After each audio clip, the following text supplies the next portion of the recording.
mbokk yi ba nga leen di nuyu ku nekk ci sa tur ak sa sant ginnaaw tey bi ñu ñëwee teew fii def sunu marche bi nga xamante ni dañ ko jagleel jàmm ak salaam ñëw seet si ki nga xamante ni moom moo fi représenté l'État du Sénégal muy le gouverneur de Thiès ñu koy sant bu baax si yombal bi nga xamante ni yombal nañu ko marche bi ndax je pense que citoyen bu nekk am nga droit wax li nga bëgg ci réew mi te ñun siggi jot na ku ñu gis xam ni jàmm la ñu mës a woote dal la ñu mës a woote mais bala may continuer damay remercier ñëpp ñi nga xamante ni tey teew nañ fii bàyyi seen yitte bàyyi seen yëpp day wane ne rek jigéen ñi ndaw ñi jàmm moo leen ñor donc maa ngi leen di remercier bu baax ci seen taxawaay bi nga xamante ni am ngeen ko tey mais également di nuyu les femmes du réseau de Siggi Jotna li nga xamante ni tey ñoo initié événement bi donc xam leen ni tey li ngeen def nii lu sori sama xol la kontaan naa ci yéen lool ndax la ma leen waxoon di leen ko yàgg a wax mooy Ablaye Dièye deful politique ngir xuloo deful politique ngir ngaayoo deful politique ngir wax lu ñaaw donc je pense que ni tey ñun acteurs politiques yi war nañu xool suñu communication parce que communication dafa am solo information bi ngay transmettre tey ñi nekk sa gannaaw loolu la ñuy véhiculer te gis nañ ni champ politique bi xëccoo xiiroo ak ŋaayoo la je pense que ni politique jàmm moo ko law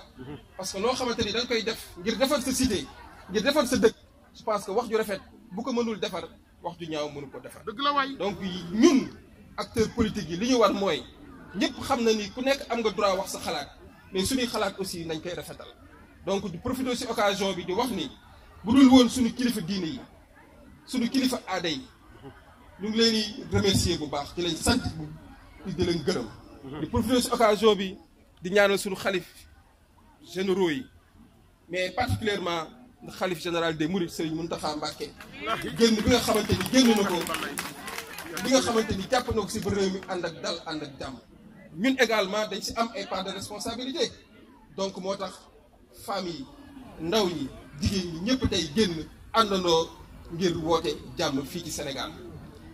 li may wax rek mooy ñu ngi saluer di kontaan ci le président de la République le président Macky Sall ndax bi coow li bare dëkk bi tàng lool il a agi en toute lucidité parce que njiitu réew loolu lay mel bu dëkk tàngee ñëpp ci yow la ñu yaakaar fan ko doon xaar foofu la ñëwee indi dal indi jàmm mais également nag jox espoir ndaw ñi donc je pense que ni tey ku xool fii ndaw ñi ñëpp ñëw nañ répondre massivement ci marche bi marche de la paix mais aussi marche de l'espoir la moom laa ko mën a tuddee ndax le président Macky Sall jël na engagement pour jàppale ndaw ñi ci seen liggéey et je pense que ñun ndaw ñi aussi war nañoo amaat beneen taxawaay boo xam ne war nañ ko am te xam ni réew mi bu defaroo ñoo ko defar bu tàkkee également ñoo ko tàkk nañu moytu ñuy dugal ci xiiroo ak ci ŋaayoo donc ñu ngi sant bu baax mouvement Siggi Jotna nag ñëpp xam nañ taxawaayam fii ci Thiès taxawaay de développement la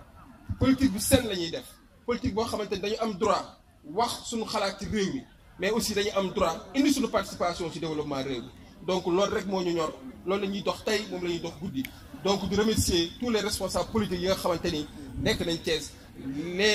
tous les citoyens yi nga xamante ni tey Thiès la ñu gëm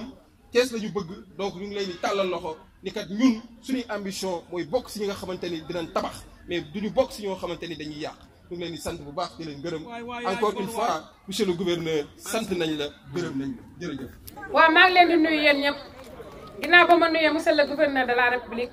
teg ci sama responsable Abdoulaye Dièye maa ngi nuyu bépp jigéen boo xam ne si mu nekk ci APR ñëw nañu di leen nuyu di nuyu parti allié yi di nuyu mouvement de soutien yi ñi fi nekk ñëpp ñu leen di nuyu. ah marche bi nag ñu ànd ak suñu responsable tudde ko marche de la paix parce que bu ngeen fàttali ko ni coow li fi jaar ci ginnaaw yëpp ku nekk gisoon na dëkk bi ni mu mel waaye le président Macky Sall wañe dignité boo xam ni sëñ Mountakha Mbacké daf ko tàllal loxo ñaan ko jàmm évêque bi tàllal ko loxoom ñaan ko jàmm képp ku baax ku nekk ci réew mi tàllal ko loxo suñu sëriñ yi Tiwaawoon Njaasaan ñëpp ñaan ko jàmm mu nangu kon li ñu war tey mooy delloo le président Macky Sall njukkal ànd koog suñu responsable bii nga xam ne dafa taxaw taxawaay bu mucc ayib ci Thiès ci jëfam ci social ci tabax hôpital ci defar juma ci teete xale bourse école 750 bourse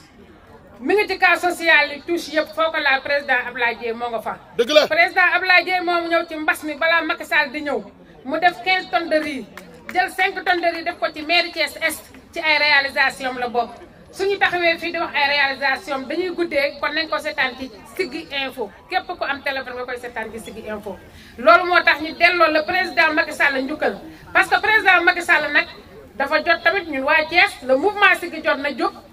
daw ci moom xamal ko ni ko jàmm ji nga woote te ñun suñu président bi ñu àndal muy Abdoulaye Dièye moom jàmm rek la woote kon kuy bëgg jàmm na nga ko bëggalee kon non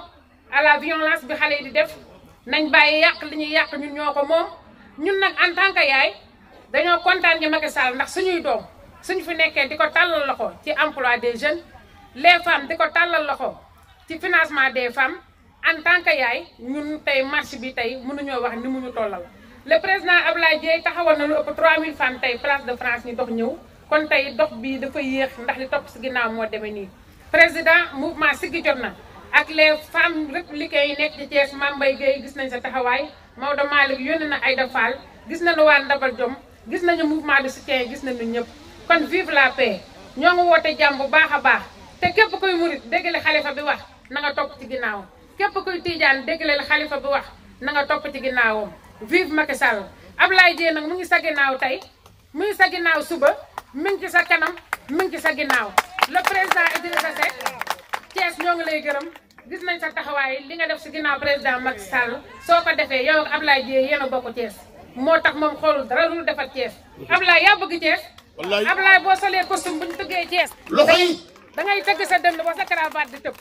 Abdoulaye yaa bëgg si Thiès soo solee yëre wala bu ñu nee Thiès nga sumi garaam bu bi Abdoulaye yaay doomu Thiès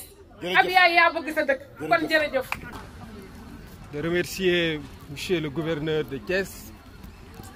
de nous avoir permis d'organiser cette marche pacifique, mais également de prendre un peu de son temps pour venir accueillir notre mémorandum. Monsieur le gouverneur, toute la population thiessoise vous dit merci. Mais également remercier la forte mobilisation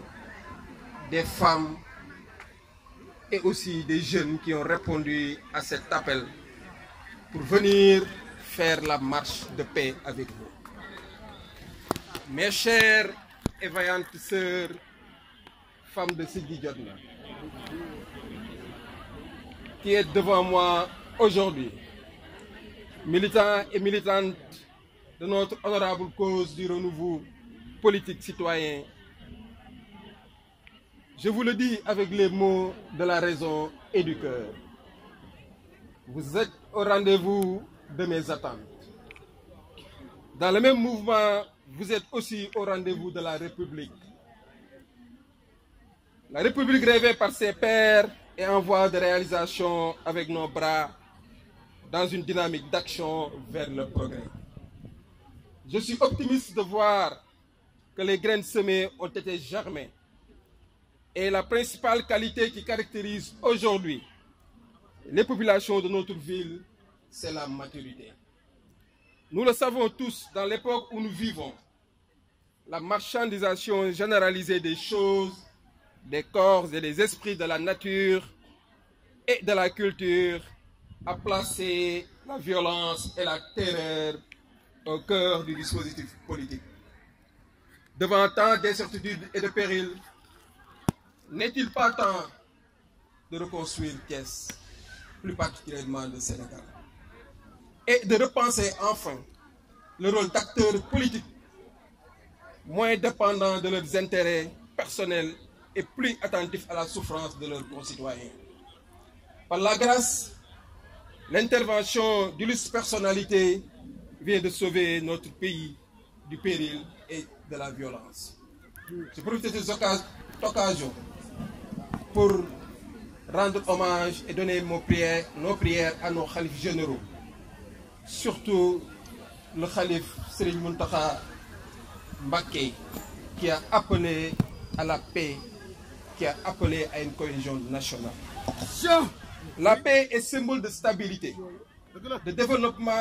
et donc d'épanouissement de toutes les couches sociales. Notre nation, le Sénégal, pays de la Teranga, est réputé être une terre de cohésion et de dialogue. Votre manifestation d'aujourd'hui, vous les femmes, montre que vous avez assimilé la morale qui vous dispose à être bâtisseurs de la cité. Une nouvelle citoyenneté armée de nouvelles ambitions émerge et se massifie. L'état d'esprit du citoyen formé et informé, c'est le bien le plus précieux que toute autre ressource pour aller vers le progrès. Car notre société aura réussi à lui inculquer les valeurs qui le libèrent de tout conformisme asséverti par la technologie. Travaillons à conserver cette paix. Je le répète, symbole de stabilité, de développement et donc d'épanouissement de toutes les couches. Vous les femmes et les jeunes de Thiès, vous avez toujours défini la grammaire nationale des événements politiques. Votre posture lors des émeutes du 8 mars, teintée de lucidité et de bravoure dans le jugement, a redonné à réfléchir à toutes les couches politiques. La marche de ce jour, dédiée à la concorde nationale, en est encore une parfaite confirmation. Nous profitons de l'occasion offerte pour saluer, comme il se doit, les ajustements apportés par le président de la République, le président Macky Sall, à travers son adresse à la nation du 8 mars. Nous nous réjouissons également des réformes institutionnelles esquissées avec une hauteur assumée et une volonté réelle de rectification des politiques publiques à l'endroit de la jeunesse dans toutes ses composantes. Aujourd'hui, plus qu'hier, nous demeurons dans le temps de l'action. Dans ce nouveau visage du Sénégal où la trajectoire de Siggi Jotna est devenue un élan national. L'expérience que nous avons accumulée en est une source d'inspiration. Ensemble, nous l'enrichirons et la consoliderons. Car au-delà des ambitions et des aspirations, mes motivations et les vôtres se rejoignent. Il ne s'agit que du mieux-être physique et moral des populations de Thiès et du Sénégal. Voilà, chers frères et sœurs, parents et amis, militants de Siggi Jotna, ce que je tenais à partager avec vous en lien avec cette marche. Cet événement inédit qui nous rassemble aujourd'hui. Ces mots pour vous féliciter, vous encourager et vous remercier de cette belle initiative.